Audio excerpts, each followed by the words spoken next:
Coming up next, we're going all in on the shortest songs that have left the longest impressions. Tracks that you just can't get out of your head no matter how hard you try, and you never will because, well, they're the catchiest things that you've ever heard. I'm talking about the mini-anthems that ate up the space between your favorite TV shows back in the day. That's right, jingles. I said it. We did this once before. We did the 80s and you loved it, but I got so many requests for the 70s. It was crazy. And I got to tell you, the 70s are even better. Today, we're featuring some unbelievable stories, including one about an iconic singer-songwriter who sold nearly 100 million records. And he's had 25 big hits, but he admits his greatest hit was for a cheesy commercial. And then there's the jingle that's so annoying that the CIA has used it to interrogate prisoners to great effect. And don't forget about the radio jingle that lit up phone lines because listeners had to hear more of it. It was a commercial. The song later became one of the most famous TV ads of all time. It was released as a single by multiple bands, and both had hits with it. You're not going to want to miss the stories behind these, the 70s viral hooks. It's all coming up next on Professor of Rock. Hey, music junkies, Professor of Rock, always here to celebrate the greatest artists and the greatest songs of all time. You know, if you remember this famous jingle. Give me a break, give me a break, break me off a piece of that Kit Kat bar. You're going to dig this channel of deep musical nostalgia. Make sure to subscribe below so you never miss any of our content. Also, make sure to check out our podcasts. All right, we're cranking back the dial to the 70s, a decade when television commercials became as musically memorable as any of the hit singles on the radio. I mean, during the 70s, jingles became the secret weapon of advertising. These compact, catchy melodies slipped into our homes between sitcoms and news broadcasts, sticking around in our heads long after the commercials ended. On this episode, I got 7 from the 70s. We're counting down 7 of the most unforgettable jingles of the 70s that'll take you back to nostalgia highway.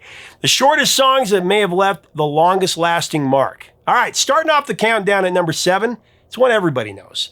Budweiser tapping into working class pride with this Bud's For You. This Bud's for you. There's no one else who does it quite the way you do. All right, so here's the story. In the 70s, Budweiser's manufacturer, Anheuser-Busch, was in a fierce competition with their rival Miller. In particular, Miller Lite. They pulled out the big guns with a series of sports-related ads featuring athletes like Dick Butkus, John Madden, and Joe Frazier. Lights, let's fill it. Hey, that really knocks me out. So at the time, August A. Bush III had taken over as the CEO for Anheuser-Busch, and he realized that advertising was the missing piece in beating Miller Lite. So August turned to the RC marketing team, who pitched 4 possibilities, one of which was this Bud's For You. That line was attributed to Anheuser-Busch's head accountant, George Chapman.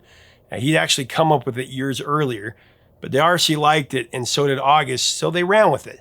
According to the creatives, the campaign hit during a rough chapter for America, when morale was down in the wake of Vietnam. They wanted to point the camera at everyday heroes and basically say, "We see you."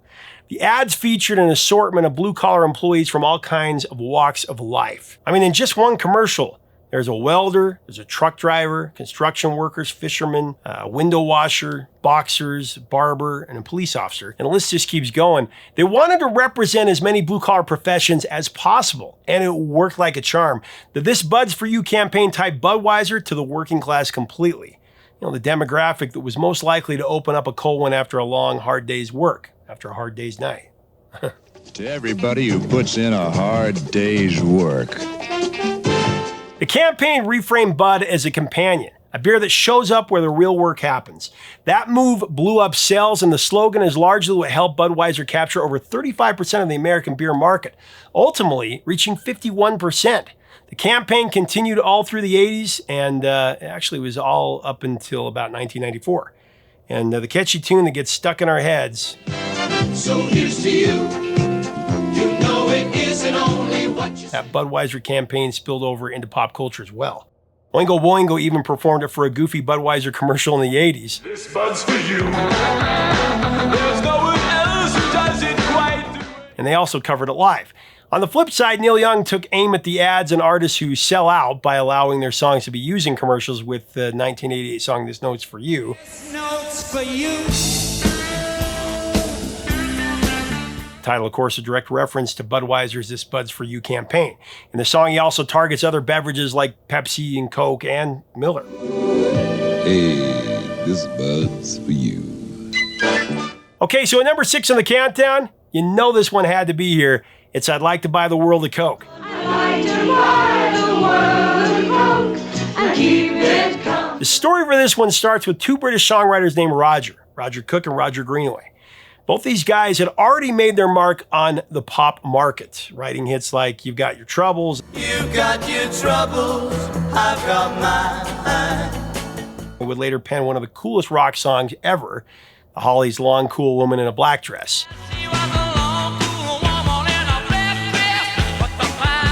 But most importantly, for this story, they also had written a tune called True Love and Apple Pie. This was recorded by Susan Shirley in 1971.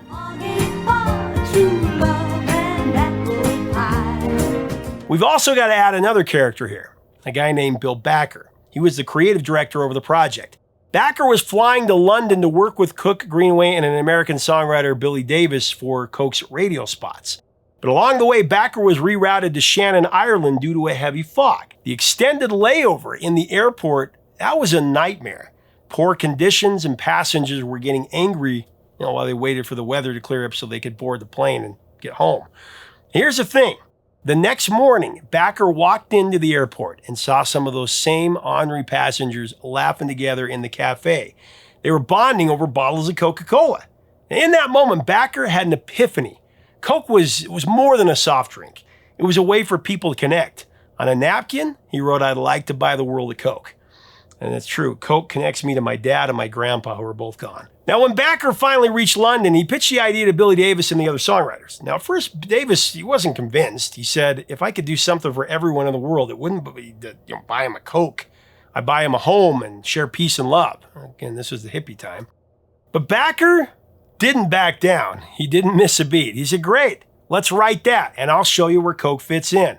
Then together, these four creatives, they took the tune True Love and Apple Pie, and then they reworked it into the iconic Coca-Cola ad campaign. I'd like to buy the world a home and furnish it. Now, the first version, that was recorded as a radio spot. I think it was February 1971. It was by a British pop group called the New Seekers. Do you remember them?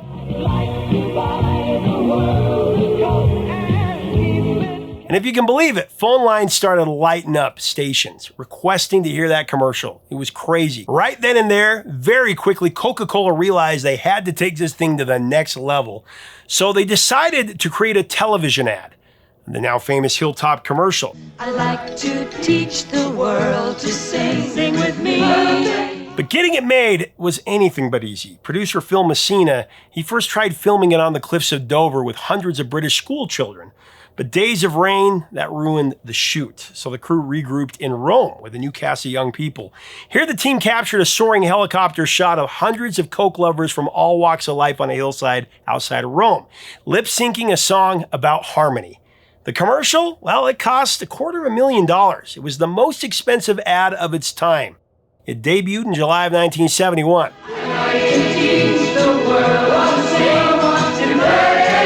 And Coca-Cola received more than 100,000 letters about the commercial immediately. And once again, radio DJs reported floods of requests to play the Coke song.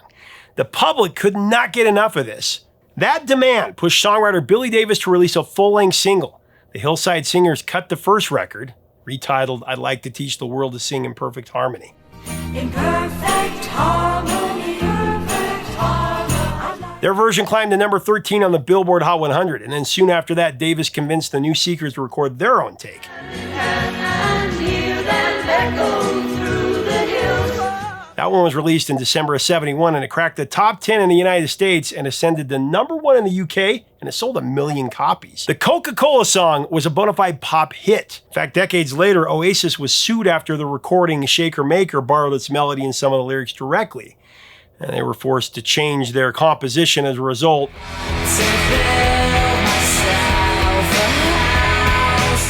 And then, of course, there was the fictional use in the series finale of Mad Men.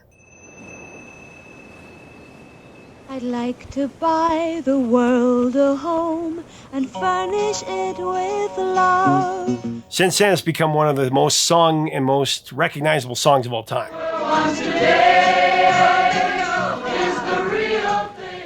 Let me mention today's sponsor. Music has always been about community, right? Bands survive because fans believed in them. With Squarespace, you can build that same connection online. Squarespace makes it simple to accept donations right from your website. Whether it's one-time gifts or recurring support, it's perfect for creators, nonprofits, or anyone building something people care about. Pair that with their video tools, and you can create your own exclusive library, upload lessons, interviews, or concerts, and even monetize them with a paywall. It's like your own private backstage pass for fans. So if you're ready to grow your community, head to squarespace.com/rock for a free trial. And when you're ready to launch, use code ROCK to save 10% off your first purchase of a website or domain. That's squarespace.com/rock. Code ROCK. Build your fan base the modern way. All right, coming in at number 5, there's no single gum like it, and it was probably the gum your grandma had in her purse. That's right, it's time to double your pleasure, double your fun with Doublemint Gum.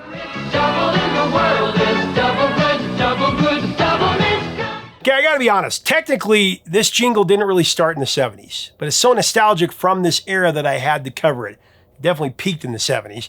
On our 80s countdown, we featured Juicy Fruit, and this time I wanted to give Doublemint some love. So the name Doublemint was always meant to convey that it had double the flavor of any other gum. You can tell me if you think that's actually true in the comments below. But the original ad launched clear back, get this, in 1914, stating that it had double the mint. That's where it came from.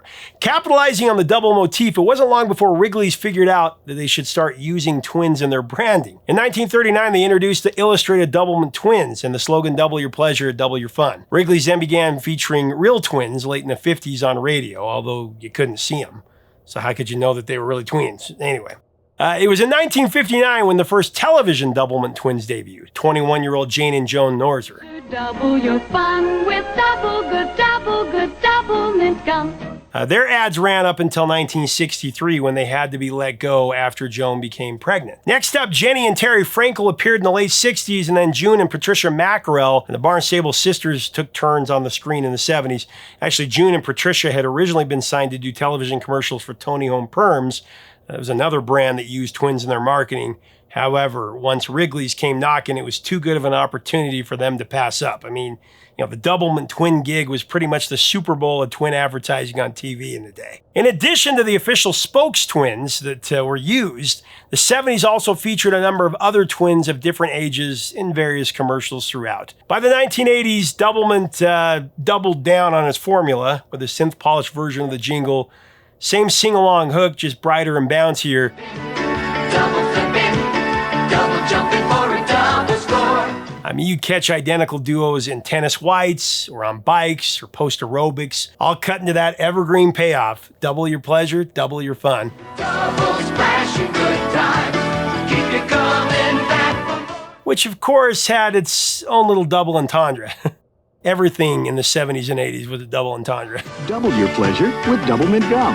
Double good, double fresh, double delicious. Among the most recognizable of the twins were Gene and Liz Segal, who became the decade's face of the campaign and later headlined the sitcom Double Trouble.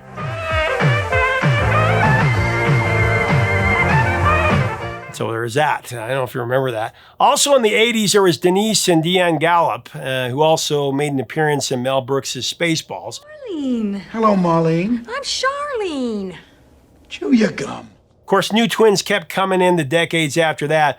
But let's be honest, the 70s and 80s era of Doublemint, that's the pinnacle, right? Double fresh, double smooth, double good. All right, in at number 4 in our countdown of the 70s best jingles, I gotta go with Dr. Pepper, and wouldn't you like to be a pepper too? One of the catchiest. Pepper, he's a pepper, she's a pepper, we're a pepper, wouldn't you like to be a pepper too? It was launched in 1977. Dr. Pepper pitched you as their product. The message was, quirky for sure, and a decade leaning into self-expression. I'm a Pepper felt less like a soft drink slogan and more like a declaration. You're a pepper to be a pepper, drink Dr. Pepper, be a pepper. It turned that can in your hand into a statement identity.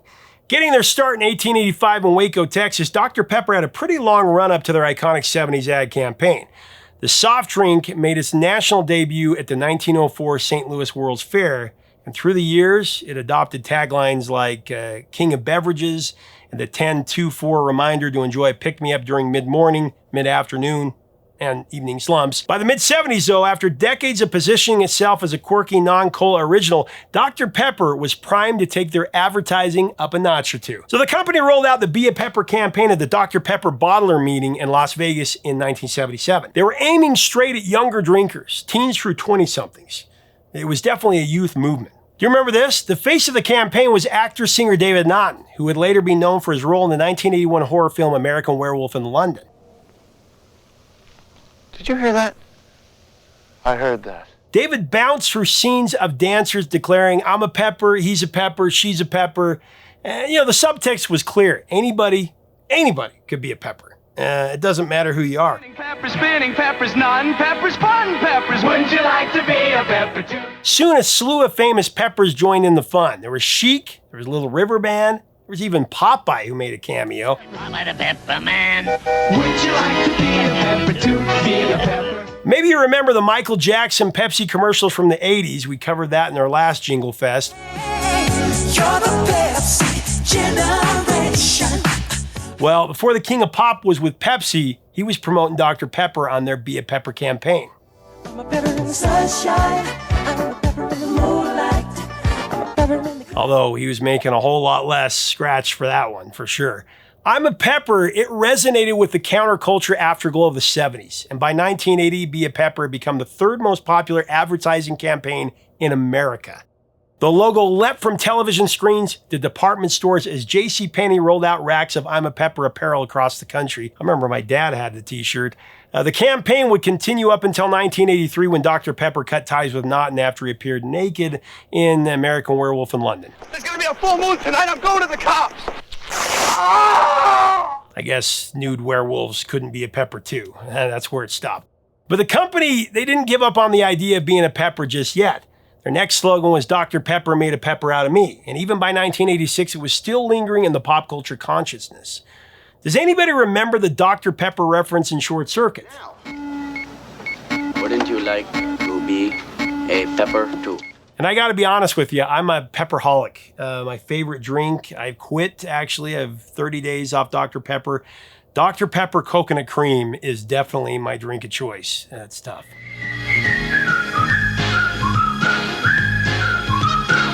Coming in at number 3 on our countdown, it's this.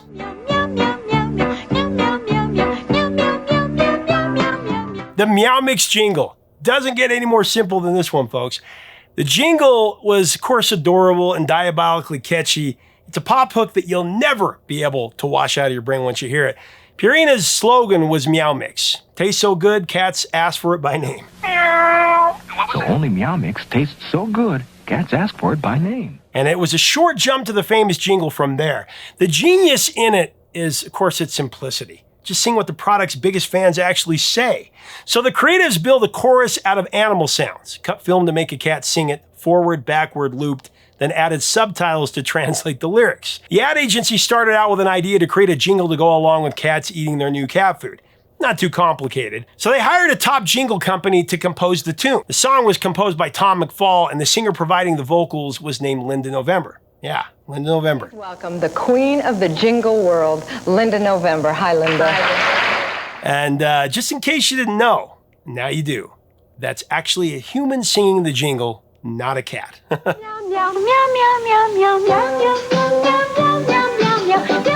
So I guess when they filmed the cats eating the cat food for the commercial, one of the cats kind of choked a bit on a hairball. And as the advertising agency watched this footage, they realized it looked like the cat was singing. And that's when the light bulb went on. The marketing team figured out that with some clever editing, they could make it look like this cat was singing along to the jingle. And it was perfect. And it all came from a hairball. I love it.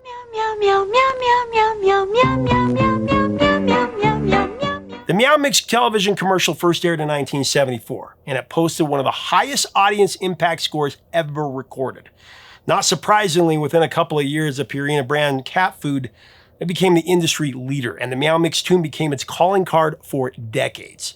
People sang along for over 20 years, until the jingle was finally retired back in 1996. With the real taste of chicken, salmon. But it was so catchy that people thought it was still running years after it stopped. But of course, pop culture has continued to keep it alive. It's been revived, remixed, and memed to no end. Everyone knows this hook by heart. I mean, whether they want to admit it or not, no one's ever going to forget it. I mean, just ask Homer Simpson. I know you can read my thoughts, boy. Meow, meow, meow, meow, meow, meow, meow. In fact, this song sticks so much that according to declassified government documents, the CIA has used the Meow Mix jingle as an interrogation technique, playing the song in a loop for hours on end to break prisoners. Now, if that isn't the definition of torture, I don't know what is. I don't know, man. How long do you think you could last hearing that over and over and over? If you're worried about interrogation by the CIA and you want to test your mettle, you can find the Meow Mix jingle on a 10-hour loop here on YouTube. And I very much do not recommend it. Meow, meow, meow, meow, meow, meow, meow, meow, meow, meow, meow, meow, meow, meow. So we made it to number 2, the bridesmaid position, and for this one, my baloney has a first name. It's O-S-C-A-R. My baloney has a first name. It's the tune that taught a generation how to spell lunch meat. This little sing-along became one of the most iconic jingles in ad history, instantly recognizable to everyone who grew up in the 70s and 80s. But going back before the 70s, Oscar Mayer had already had plenty of success using music in their ads. For example, in the early 60s, a Wisconsin songwriter named Richard Trentledge entered a contest, and he came up with "Oh, I Wish I Were an Oscar Mayer Wiener," having his 2 young kids sing it, and he ended up putting those 2 kids through college from that. That little tune became a hot dog staple for decades. Oh, I'd love to be an Oscar Mayer wiener. That is what. Okay, so by 1974, Oscar Mayer was thinking they wanted to do the same thing for its other lunchbox staple, bologna. Vice President of Marketing Jerry Ringlin, he wrote the Bologna song. It was a jingle designed to be both catchy and educational. An educational song about bologna. Funny. The original concept for the commercial, though, was to have a group of children on a playground, each taking turns singing fragments of the jingle. The spelling-heavy lyrics were thought to be too challenging for any single child to memorize and deliver in one take, so the game plan was to just spread it out amongst the children.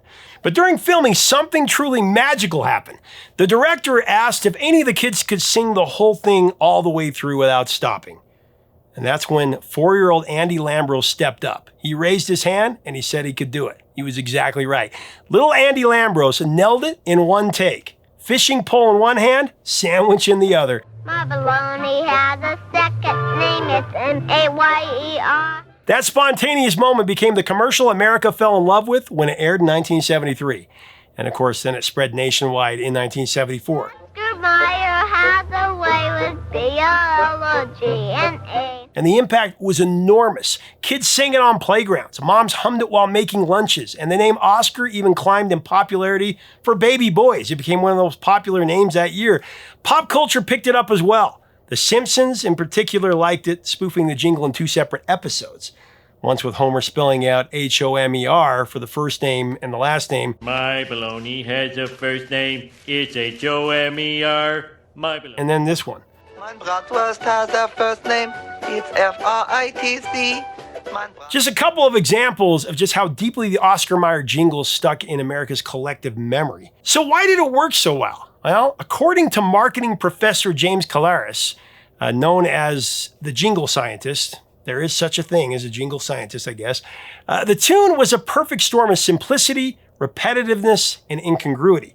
The delivery sat halfway between speaking and singing, giving it a chant-like quality. Then right as the boy Andy explains, why he loves bologna, the harmony shifts and it keeps us as listeners hooked. I love to eat it every day. And if you ask me why, I'll say. It also lowers our resistance to the marketing and it makes us more receptive to the message. That's according to the jingle scientist.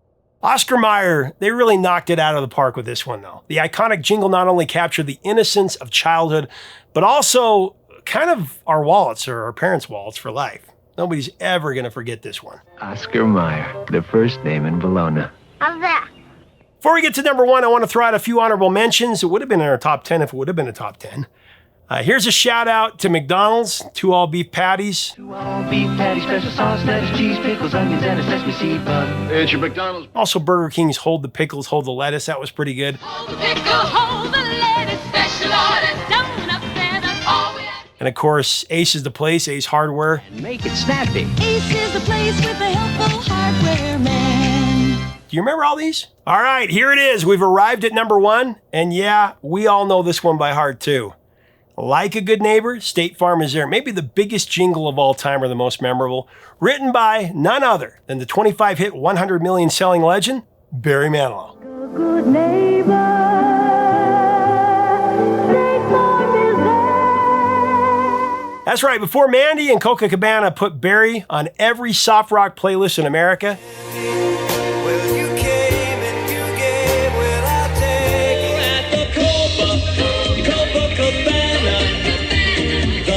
this legendary songwriter was the kid behind one of the most persistent earworms in advertising history.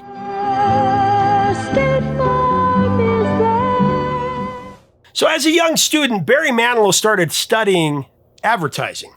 Not knowing what he wanted to do, he chose it because it was at the beginning of the alphabet on the list of majors. That's what he said. Later, he detoured into the New York College of Music. Music and passion were always the fashion at the core.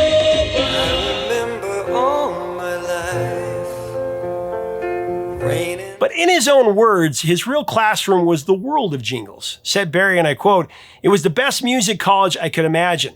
As self-described starving musician, Barry Manilow's first paid tune came for Dodge.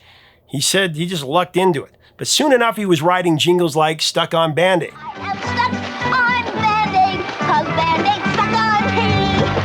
Singing Give Your Face Something to Smile About for Stridex. Something to smile about with Stridex. And Finger Licking Good Day for KFC.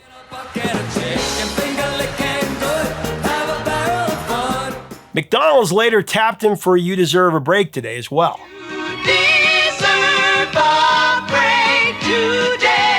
But in 1971, Barry Manilow took a simple company line and wrote a melody that has stuck around for decades. Might be his greatest hit. Barry recounted that he didn't have much to go on to write this jingle, though. He was just told to use the company slogan, which is whenever you're driving and wherever you're bound, like a good neighbor, State Farm is there. Like a good neighbor, State Farm is there. Said Barry, and I quote, "That's it. Then you try to write a catchy melody, something that will stick in listeners' ears in 15 seconds. For television, you get 15 seconds. If you're lucky, you get 30. Barry Manilow didn't say much about how he made the magic happen. But man, the end result speaks for itself. Truly one of the catchiest jingles ever. Good neighbor, State Farm is there. State Farm jingle has been going strong for decades. Like a Good Neighbor has been the go-to jingle for State Farm brand for Gen Xers, Millennials, and Gen Z alike. It's fully infiltrated pop culture, even being covered by Weezer.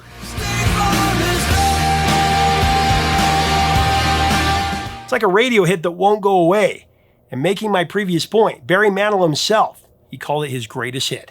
And he sold almost 100 million records worldwide. Sadly, Barry only received a measly payout of $500 for this generational jingle, though. Unlike anyone who spoke or sang on the State Farm commercials, he wasn't actually contracted to receive any royalties. So Barry does have a good sense of humor about it, half joking that the girl who sang it is on her third Rolls Royce for now. But really back then, as a young struggling musician, $500 was a lot of money, and he was grateful to have it. That's what he has said. The other good news is that the State Farm jingle helped pad his musical resume. Eventually, record label Bell Records came calling after hearing his advertising work, especially the State Farm ad. They liked his stuff so much, they offered him a contract as a singer-songwriter.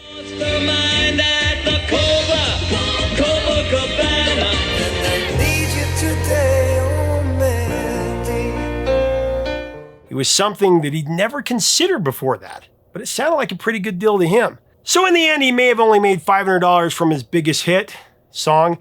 It's still in our heads all these years later, but it gave him a one-way ticket to pop stardom as he had some of the biggest hits ever and became one of the biggest legends in music history.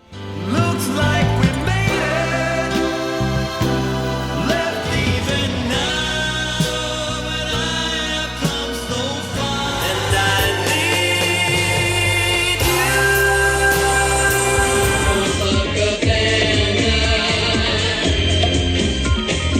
And like a good neighbor, State Farm is there.